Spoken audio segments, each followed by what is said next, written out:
Oh, Maying, hindi man kailangan gawin yan. Iwan mo na yan. Okay lang yun, Ima. Nahihiya ho kasi ako sa inyo eh. Nakikitira ho kami dito pero wala ho kaming ginagawa.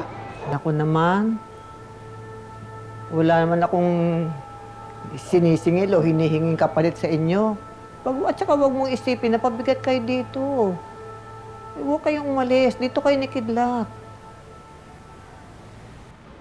Ima, pasensya na ho kayo kung sumusuko na ho ako sa laban, ha. Ayoko na ho kasi makaengkwentro yung mga Victor, eh. Lalong-lalo na ho si Rendon. Bakit, Maying? Umiiwas ka? Tungkol ba yan sa lihim mo? Kay Rendon at Kidlat? Galit na ho kasi si Kidlat kay Rendon. Ayoko kasi na pagka nagkaharap sila, baka mamaya maungkat ho yung totoo. Maungkat ho lang, Alin.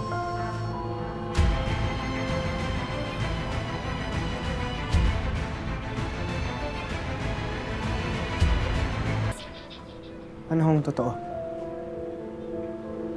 Totoo. Yung tungkol sa akin. Kasi natatakot ako na baka mamaya kumalat sa buong sitio liwanag yung kalagayan ko eh.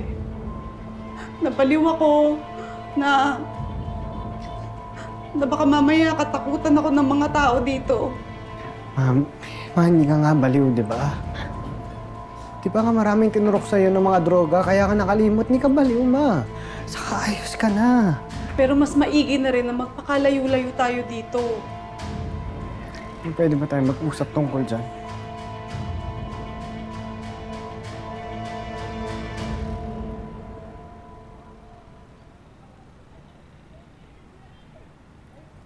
Naalala mo ba yung panahon na sinabi mo sa akin kung gaano ka-importante sa itong Sitio Liwanag? Kung nakita mo lang dati to na, magkugulat ka. Maganda, malinis, masagana. Dito ka nga pinanganak eh. Dito mismo sa Riles. Kaya wag mong sasabihin na walang magandang nangyari sa lugar na ito. Noong una, aminin ko, hindi ko naiintindihan eh. Hindi ko naiintindihan kung bakit mahal na mahal mo itong lugar na to. Ang gulo-gulo, ang init.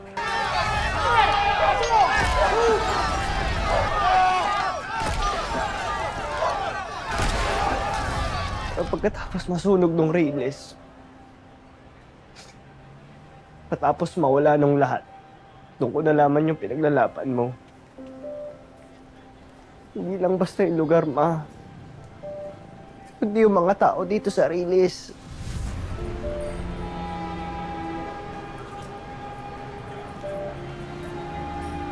Yung mga lumaki dito.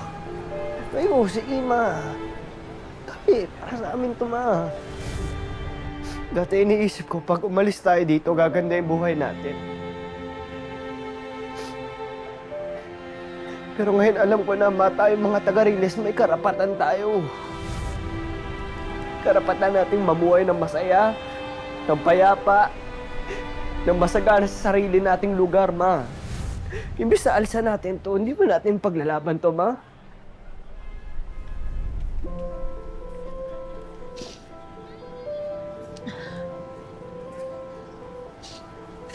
Kailan ka pa nagkaroon ng pusong Riles?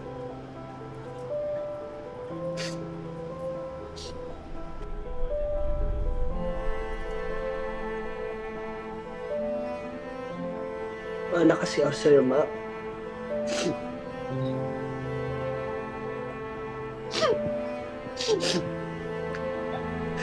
Pasensya na kung kailangan pa natin maghiwalay. Para lang matutunan ko yung mga aral na tinuturo mo sa akin dati.